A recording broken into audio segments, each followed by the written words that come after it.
मित्रों नमस्कार। आप सभी दर्शकों का हमारे इस ग्रुप में हार्दिक हार्दिक स्वागत है।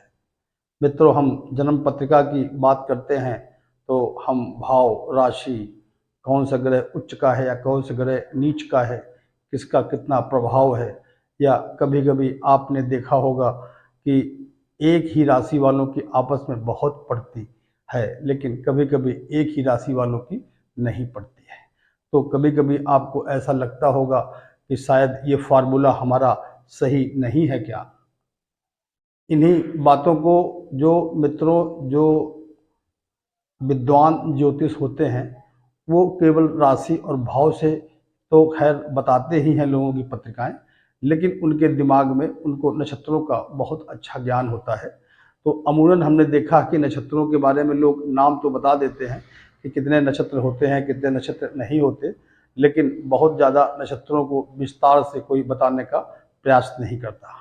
तो इसी कड़ी में मैंने सोचा कि क्यों ना आप सब दर्शकों को नक्षत्रों के बारे में कुछ जानकारी दी जाए। मित्रों, नक्षत्र जो होते हैं वो 27 होते हैं।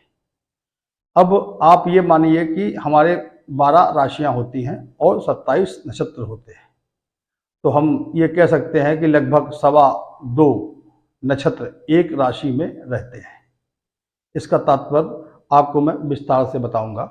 जैसे कि 27 नक्षत्र हो गए और 12 राशियां, तो 2.25। अब जो नक्षत्र होते हैं वो 27 होते हैं और एक नक्षत्र 4 चरणों में विभाजित किया गया है। मतलब कि 27 नक्षत्र गुणे 4 करेंगे तो 108 चरण हो गए।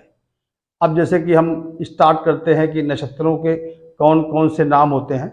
आज मैं आपको इस सीरीज में केवल नक्षत्रों के बारे में, उनके नामों के बारे में बताने का प्रयास करूंगा और फिर प्रतिदिन मैं आपको एक नक्षत्र के बारे में संपूर्ण जानकारी दूंगा। आप कुंडली का विश्लेषण कर रहे हैं या विवाह आदि कोई संबंध करना है आपको, इसके लिए नक्षत्रों का बहुत महत्व होता है।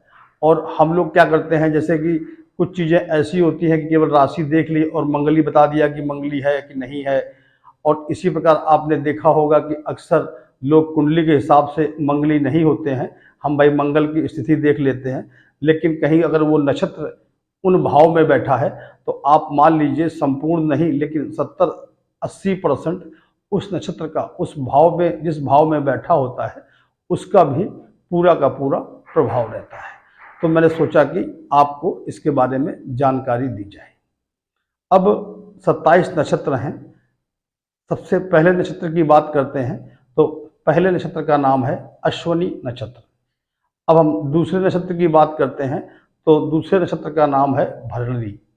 इसी प्रकार तीसरे का नाम है कृतिका, चौथे नक्षत्र का नाम है रोहिणी, पांचवें नक्षत्र का नाम है मृगशिरा, छठे नक्षत्र का नाम है आर्द्रा, सातवें नक्षत्र का नाम है पुनर्वसु, आठवें नक्षत्र का नाम है पुख और 9वें नक्षत्र का नाम है अश्लेषा।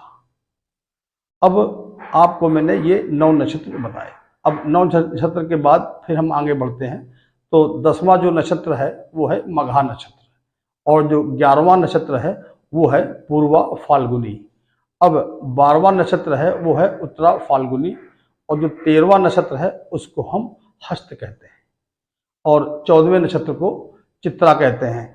अब जो 15वां नक्षत्र होता है उसका नाम होता है स्वाति और इसी प्रकार 16वें नक्षत्र को हम विशाखा के नाम से जानते हैं। 17वां नक्षत्र जो है हमारा वो है अनुराधा और जो 18वां नक्षत्र है वो है ज्येष्ठा।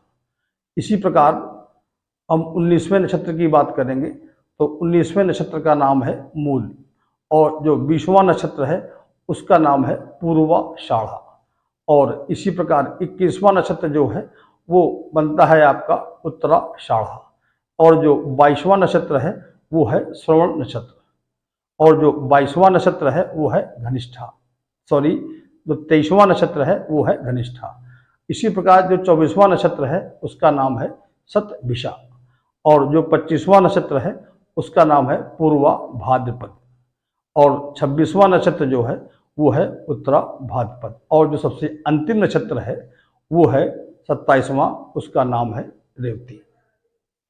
मित्रों 27 नक्षत्र के आपको हमने नाम बताए। अब हमारे मन में ये आता है कि अच्छे नक्षत्र या बुरे नक्षत्र, तात्पर्य कि कौन से नक्षत्र अमूमन हमारे लिए सामान्य रहते हैं, अच्छे फल देते हैं। तो ये हमारे मन में जिज्ञासा तो जागती ही है, या सबसे खराब नक्षत्र कौन से होते हैं। तो आज मैं आपको उन नक्षत्रों के बारे में बता रहा हूँ जो करीब करीब 15 नक्षत्र हैं, जिनको सामान्य कहा जाता है, वो अच्छे होते हैं। और उस नक्षत्र में जो भी लोग जन्मे होते हैं अमूमन उनका भाग्य ठीक होता है। अर्थात तात्पर्य ये कि सामान्य होता है, अच्छे नक्षत्र भी होते हैं वही 15, मतलब कि सामान्य और बहुत अच्छे। उसकी हम एक श्रेणी बना रहे हैं। उन नक्षत्रों में अगर हम बात करें कि सामान्य या अच्छे नक्षत्र जो बहुत बुरे प्रभाव नहीं देते, या जैसे कि आपने पंचक, गंडमूल इस सब का नाम सुना होगा, तो अक्सर हम थोड़ा सा उन नक्षत्रों के जब बारे में जानते हैं तो थोड़ा सा भयभीत भी हो जाते हैं, या हम सोचने लगते हैं कि ये नक्षत्र खराब हैं। अक्सर आपने सुना होगा कि मूल नक्षत्र में पैदा हुआ है तो अच्छा नहीं होगा, या मघा नक्षत्र में पैदा हुआ तो कम अच्छा होगा, या कृतिका में पैदा हुआ है तो कम अच्छा होगा। और इसी प्रकार हम बहुत से नक्षत्रों के बारे में सोच के ही केवल डर जाते हैं। तो हम पहले उन नक्षत्रों के बारे में आपको जानकारी दे रहे हैं जो कि सामान्य रूप से अच्छे ही होते हैं और बहुत अच्छे भी होते हैं। अगर उसी क्रम में हम आपको बताएं तो जो पहला नक्षत्र है वो है अश्वनी, जो कि सामान्य है। फिर इसके बाद चौथे नक्षत्र पर जाते हैं तो वो है रोहिणी। फिर पाँचवें पर जाते हैं तो मृगशिरा, और सातवें नक्षत्र की बात करते हैं तो पुनर्वसु, और आठवें नक्षत्र की बात करते हैं तो पुख नक्षत्र।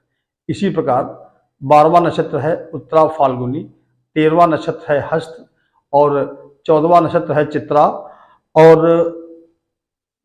और 7वां नक्षत्र की बात करें तो वो है अनुराधा नक्षत्र। और इसी प्रकार 21वें नक्षत्र की हम बात करते हैं तो उत्तराषाढ़ा, 22वें की बात करते हैं तो श्रवण, और 23वें की बात करते हैं तो घनिष्ठा, और 26वें की बात करते हैं तो उत्तरा भाद्रपद, और 27वां नक्षत्र हमारा रेवती। तो जो हमने आपको ये 15 नक्षत्र बताए, इन नक्षत्रों में आप ये मान लीजिए कि ये अक्सर सामान्य फल देते हैं। और इन्हीं सब नक्षत्रों में शादी, विवाह और जो इस तरह के आप शुभ जो संयोग होते हैं, या कह दीजिए कि शुभ नक्षत्र कह दीजिए या शुभ घड़ी कह दीजिए, तो अक्सर इन्हीं 15 नक्षत्रों को देखकर ही हमारे जो विद्वान जन हैं, जो शादी विवाह कार्य कराते हैं, मुंडन कराते हैं, कोई भी हमारे जो हिंदुओं के संस्कार हैं, उनको लगभग इन्हीं नक्षत्रों में किया जाता है। अब थोड़ा हम आपको बिल्कुल विपरीत बता रहे हैं कि जिन ये नक्षत्र होते हैं, तो इन नक्षत्रों में अक्सर लोग जो बालक पैदा होते हैं, जिनका जन्म होता है, तो अक्सर थोड़ा सा आदमी डरता भी है, या यूँ कह लीजिए कि अक्सर इस नक्षत्र वालों को थोड़ा सा जीवन में संघर्ष और परेशानी का सामना करना पड़ता है। उन नक्षत्रों की बात करें तो एक तो नक्षत्र है भरणी, और वो 2 नंबर का है, और जो तीसरे नंबर का नक्षत्र है वो है कृतिका। और इसी प्रकार अगर हम 10वें नक्षत्र मघा की बात करें तो वो भी सामान्य रूप से कम अच्छा प्रभाव देता है। और इसी प्रकार हम अगर कह दें कि मूल नक्षत्र, जो कि नक्षत्रों के क्रम में 19वें नंबर का होता है। तो ये जो 4 नक्षत्र मैंने बताए, इनको थोड़ा सा जब भी इनकी दशाएं और कुछ होता है तो हम अक्सर ये कह देते हैं कि बालक का जन्म हुआ है तो खराब होगा, या इसका जीवन संघर्षमय होगा। लेकिन कुछ इन 4 नक्षत्रों में ही कुछ में जो शादी विवाह के कार्य होते हैं वो अक्सर इन्हीं नक्षत्रों में होते हैं। चलिए मित्रों, मैंने नक्षत्रों के बारे में अभी आपको ये बताया। मैं नक्षत्रों की पूरी सीरीज लेकर आया हूँ, और आपको सप्ताह में 1-2 दिन 27 नक्षत्रों के बारे में अलग अलग आपको बताने का प्रयास करूँगा।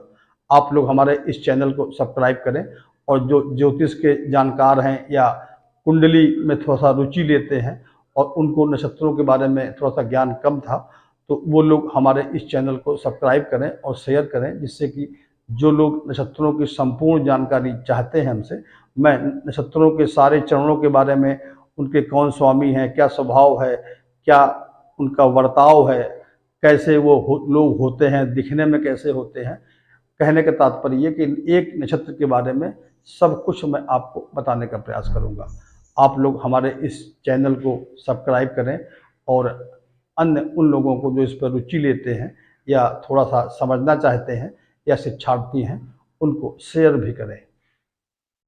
नमस्कार।